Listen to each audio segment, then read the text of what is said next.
Well, hello.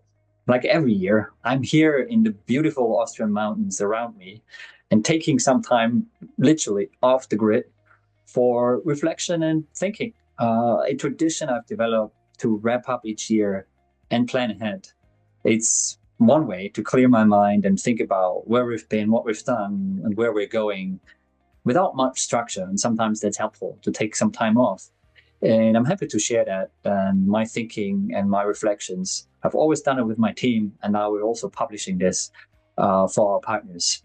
So if I think about what we've achieved this year, what we've learned, and what we see ahead, a few things stand out. If I look back at 24, let's start with that. It's really been a transformative year for the broader digital assets industry, particularly in the second half, and even more so in Q4. We've seen acceleration across the board. I think acceleration is the word here. And you've seen this in crypto, so Bitcoin ETFs early in the year really gaining traction. But also we've seen broader institutional adoption, including in our home base in asset tokenization. And the momentum was undeniable. We've also seen this expressed in asset prices, most notably Bitcoin crossing the 100K mark and really injecting even more optimism in the industry. And that will be fertile ground for innovation and collaboration going ahead. If I think about evidence in 24, 12 months ago, we set very ambitious goals and we actually achieved a lot of them. And a few things that are worth mentioning here. Number one is we now have close to 50 assets on the platform and hundreds of millions of dollars in investment opportunities compared to where we are 12 months ago, a huge change. And all these assets are across multiple verticals, from venture to infrastructure investments to art. What they have in common, of course, is collaboration with industry-leading issuers in each of these verticals, really working with the experts in each of these asset classes. So right now, for example, we're wrapping up a secondary market investment into SpaceX. We've done a number of infrastructure projects earlier in the year, like EV charging and a digital bond product there. And we've also worked on multiple artworks, such as Warhol and the Marilyn Monroe series. So you see a broad range, and we are really privileged to work with our asset management partners in each of these. Second topic, very important, might sound boring, but is actually not boring, is licensing and regulation. We've steadily expanded our license setup in Hong Kong and our ability to do more things in a license setup in Umbrella, really. And then we've also expanded geographically into the UAE and planning to wrap up our setup there and really launch in Q1 2025 from Dubai, and serving this also a very exciting private wealth management region. And that sort of leads me to the next point, and that's partnerships. A very successful year of partnerships, many announcements, if you followed us, that you've seen almost on a weekly basis, and a lot of it on the asset issuance side, but also already on distribution, where we help our intermediary partners expand their product shelf with really attractive alternative assets that they can bring to their investor clients and allow these clients to build more resilient, better diversified portfolios. And we offer all of that in a digital setup, so people can ping us and literally book an alternative asset just like you would book a stock. And the last thing to highlight for sure is our team. Not just that we are now close to 30 people while still being a lean, mean machine as a company, but I believe more importantly that for me as a founder, most importantly, that I've seen this tremendous growth of the team and of individuals, how they started 24, how they ended 24. The growth in between has been really amazing. And we've always hired for, the slope of the curve in terms of how you can develop, and less where you start, less for y-intercept. And that's been working out. And really, we see the effect this year in particular. And I don't use the word proud a lot, but this makes me really proud of the strong team that we have. Now, all of this growth, maybe one thing to add here, is also has been reflected in the external recognition that we got. A number of awards, a number of things that we did that are certainly recognition. We were selected for the Accenture FinTech Innovation Lab. We received the top honors at the ITC Industry Awards, where we were named the leading fintech firm in Hong Kong, and so on and so on.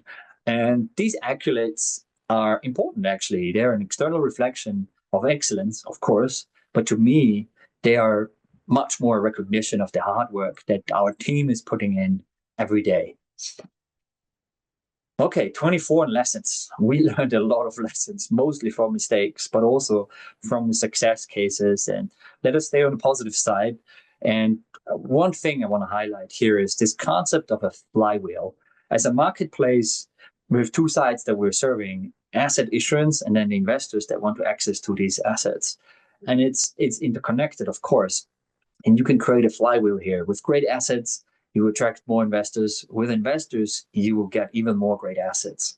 And so the difficult work here is to decide and have a strategy on how you start the flywheel, how you go from 0 to 1. And for us, it's been focusing on high quality asset supply and then attracting the investors.